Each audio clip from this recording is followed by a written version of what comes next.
Hey guys, what's up? What's going on? This is Carlos here at Let's Talk, the voice of El Paso. Before we get into today's discussion, rocking the shirt today. That's right. So let me know if you want one. All right, let's talk about Matias versus Paro, Liam Paro. Um, Matias is a killer. He's powerful, powerful, powerful. Hands like rocks. You know what I mean? Um, I think the best. So I was watching kind of what Paro does. I think him standing directly in front of Matias is a terrible idea. I think if he wants to win, he's really gonna have to stay mobile. He's gonna really have to use his like horizontal movement. Fight at angles. Just don't stay in that man's line of fire. Because Jesus, that man hits, and he is a brutal, brutal puncher. So Paro's gonna have a hell of a fight if he chooses to stand in front of Matias and exchange with him. That's just a terrible idea. Um, I'm just oof.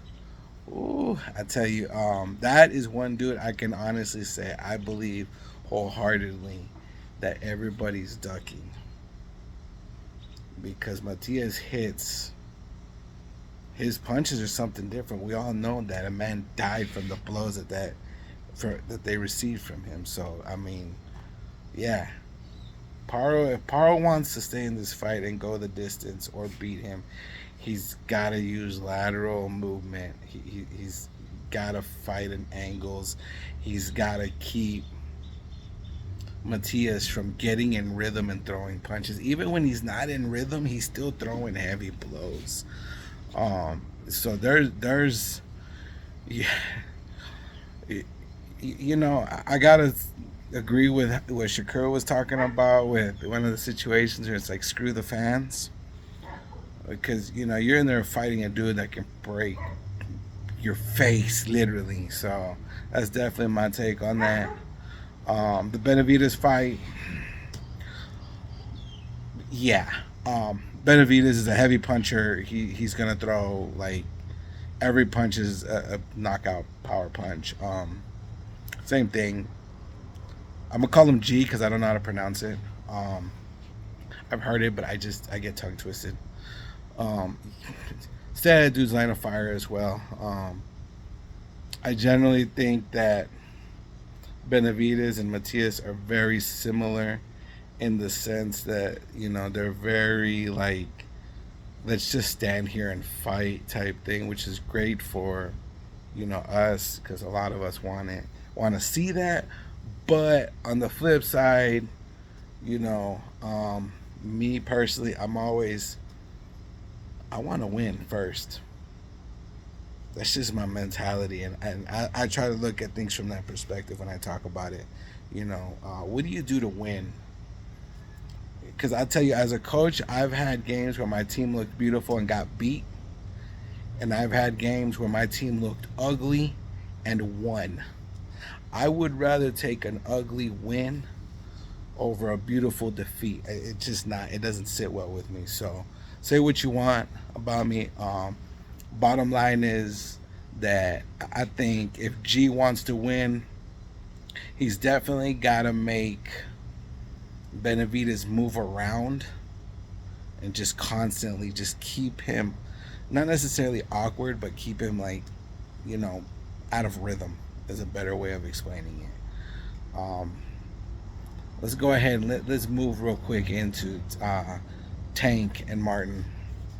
All right, Martin doesn't stand a chance, but a puncher's chance. Sorry, there's a fly harassing me. Um,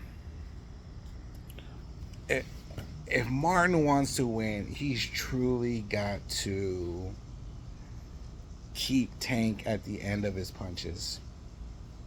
Like I said before, he does have a good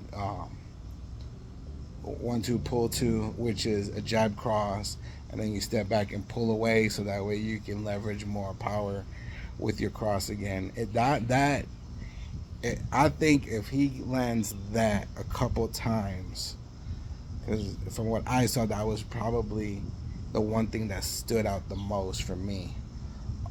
He could definitely get Tank to fight off of his back foot and be less hesitant to get in tight. Now, if Tank gets in tight, that's a wrap. He's gonna sit there and he's gonna just go to work. Um, but I don't see Martin winning this, even if he can last the whole thing. I just see him taking a unanimous decision loss regardless. So let me know what you think in the comments. Let me, share, like, comment, save it if you're gonna be on my TikTok page.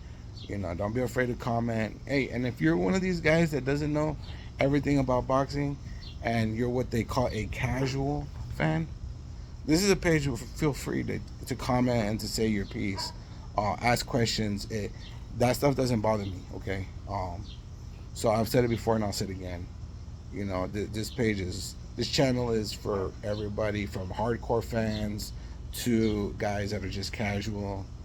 I promise you, I won't let nobody get harassed for not knowing or not being up to date, because I know a lot of you have jobs and lives, so you can't be in it the way you'd like to. So it's okay. Um, as always, this is Carlos at Let's Talk, the voice of El Paso. Peace.